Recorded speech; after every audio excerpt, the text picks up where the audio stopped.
अकोला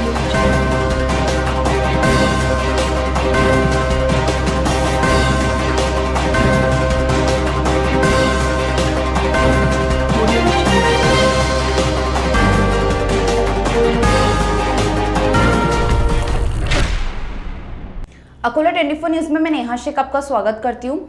अकोला में गर्भवती महिलाओं को सरकार द्वारा पैसे कैसे मिल सकते हैं, ऐसी माहिती फ्लाइंग कलर्स फाउंडेशन के संस्थापक डॉक्टर जुबेर नदीम ने अपने सोशल मीडिया अकाउंट के माध्यम से शेयर की थी, जिसको देखते हुए अकोला 24 न्यूज चैनल ने अपने रिपोर्टर को डॉक्टर जुबेर नदीम के पास भेजकर उनसे इस विषय में विस्तार से सारी जानकारी रखने की बात कही, ताकि अकोला की सारी गर्भवती महिलाओं को इसका लाभ मिल सके। आपको बता दें कि ये रजिस्ट्रेशन रोटी बैंक सेंटर मोमिनपुरा में किया जा रहा है और इसकी नोंद करने की प्रक्रिया अभी भी शुरू है। फ्लाइंग कलर्स फाउंडेशन सभी गर्भवती महिलाओं से अपील करता है कि इन योजनाओं का ज्यादा से ज्यादा लाभ उठाए।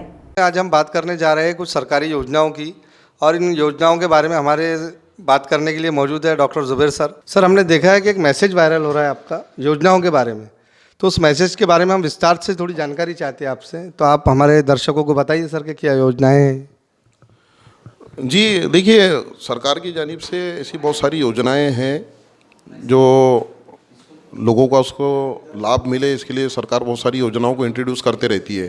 सरकार की जानिब से ऐसी बहुत सारी योजनाएं जो है तो होती है जिसका जो है तो आम नागरिक उसका लाभ उठाए, और अलग अलग क्षेत्र के अंदर ये योजनाएं आती रहती है, लेकिन लोगों को इसकी मालूमात ना होने की वजह से लोग इसका फ़ायदा नहीं उठा पाते हैं। तो इसलिए हमारा यहाँ पर जो फ्लाइंग कलर्स फाउंडेशन के ज़रिए माइनॉरिटी डेवलपमेंट सेंटर चलता है, मेडिकल रिलीफ सेंटर चलता है, तो हम लोगों में जागरूकता पैदा करने के लिए ऐसे मैसेजेस, पॉम्पलेट्स वगैरह चलाते रहते हैं कि लोगों को सबसे पहले इसका अवेयरनेस हो जाए।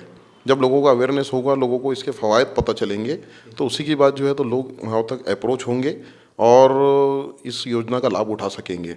तो बस इसी के लिए जो है तो मैंने एक अभी जो हेल्थ की जो स्कीम है जो प्रेग्नेंट वुमेंस के लिए है, जितनी गर्भवती महिलाएं हैं उनको भारत सरकार की सेंट्रल गवर्नमेंट की ये स्कीम है, इसका नाम है प्रधानमंत्री मातृ वंदना योजना।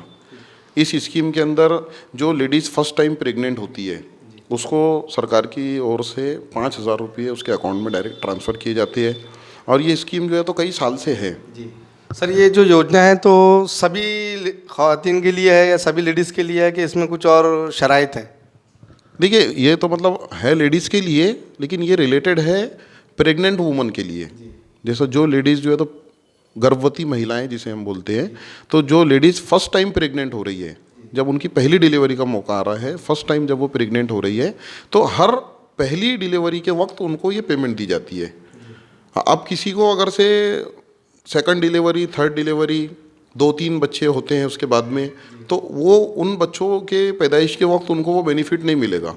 लेकिन आपका ये कहना है कि ये सिर्फ फर्स्ट डिलीवरी की जो लेडीज़ है उन्हीं को मिलेंगी, अगर सेकंड वाली अगर इसमें एंट्री करती है तो उनको इसका लाभ नहीं मिलेगा? क्योंकि योजना का जो क्राइटेरिया बनाया गया है, तो ये बनाया गया है कि फर्स्ट डिलीवरी के टाइम पर लेडीज़ को फाइनेंशियल असिस्टेंस प्रोवाइड किया जाए।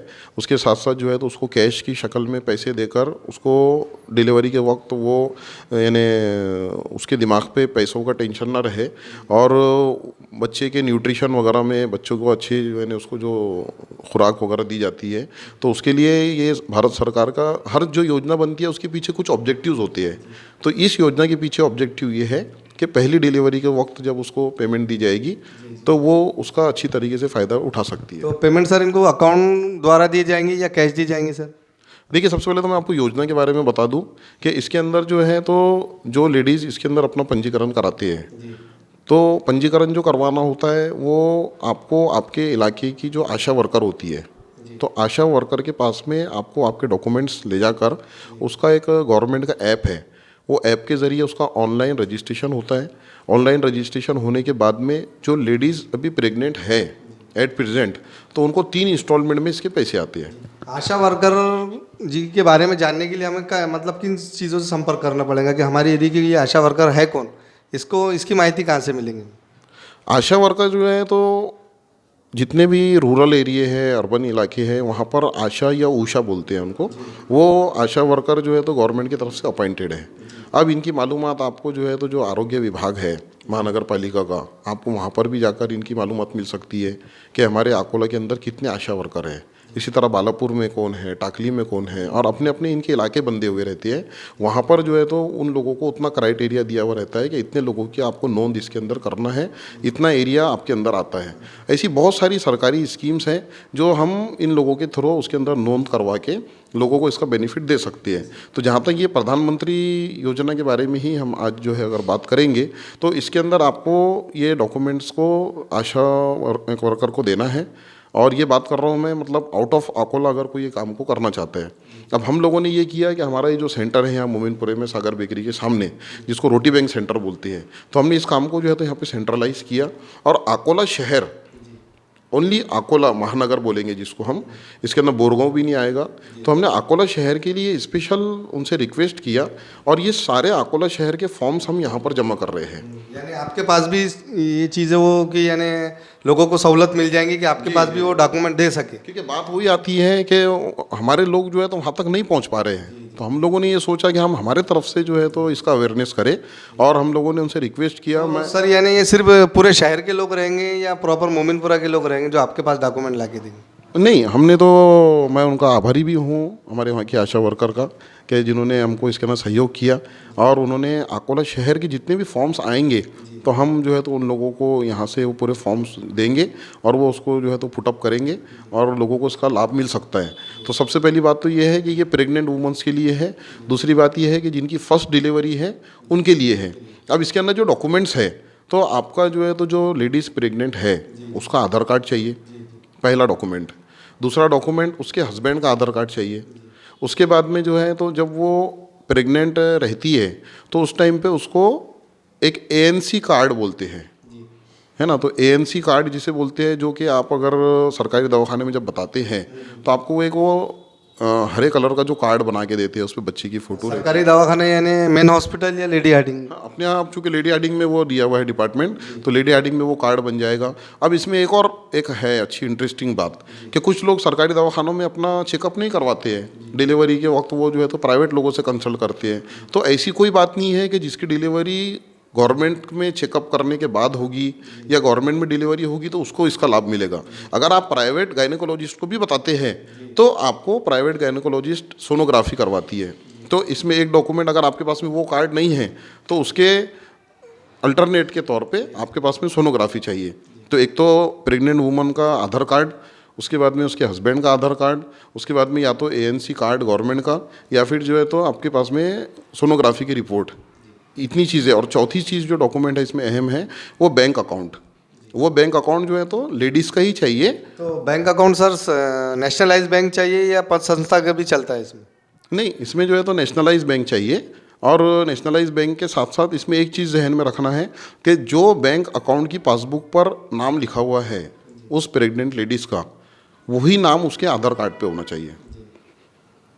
वही नाम उसके आधार कार्ड पे होना चाहिए। एक मिसाल के तौर पे, अगर से नाजिया परवीन मुजाहिद अहमद, ये अगर से नाम लिखा हुआ है उसके बैंक अकाउंट पर, तो उसके आधार कार्ड पे भी नाजिया परवीन मुजाहिद अहमद ही लिखा हुआ होना चाहिए। अगर वो नाम बदल जाते हैं, कुछ लोगों के पहले फादर के नाम होते हैं, फिर हस्बैंड का नाम उसमें नहीं आ सकता, तो उस बुनियाद पे वो फॉर्म रिजेक्ट हो सकता है। तो ये हम लोग पहले इसलिए बता दे रहे हैं कि लोगों को इसका पता रहे। सर ऐसे लोगों के लिए क्या हाल है हमारे पास के जिनका निकाह के पहले वालिद के साथ नाम जुड़वा है, बाद में फिर अगर वो लोग नहीं कर पाए तो इनके लिए क्या रास्ता है? उसके लिए सीधा सीधा रास्ता ये है कि आप जो है तो अपने यानी जो आधार कार्ड है आपका, तो आधार कार्ड का ही नाम जो है तो आप बैंक में दें। और आजकल तो बैंकों के अंदर जो है तो आधार कार्ड को ही देखा जा रहा है। तो आधार कार्ड में आपका जैसा नाम रहेगा, आपका बैंक का नाम भी आप वैसा रखें। तो ये जो 4 डॉक्यूमेंट मैंने बताया हूँ, इसको मैं रिपीट कर देता हूँ। सबसे पहला डॉक्यूमेंट प्रेग्नेंट वुमन का आधार कार्ड, दूसरा डॉक्यूमेंट उसके हस्बैंड का आधार कार्ड, तीसरा डॉक्यूमेंट सरकारी दवाखाने का ANC कार्ड, जो लेडीज़ चेकअप करवाती है प्रेगनेंसी के वक्त में उनको एक कार्ड मिलता है। अगर वो गवर्नमेंट हॉस्पिटल के में चेक नहीं कराए हैं उन्होंने, तो उनको जो डिलीवरी जहाँ वो प्राइवेट गायनेकोलॉजिस्ट के पास जा रहे हैं तो वहाँ का उनको सोनोग्राफी रिपोर्ट, और चौथी चीज़ जो है तो बैंक अकाउंट और उनका मोबाइल नंबर। ये 4-5 चीज़ें इसके अंदर नेसेसरी डॉक्यूमेंट्स हैं।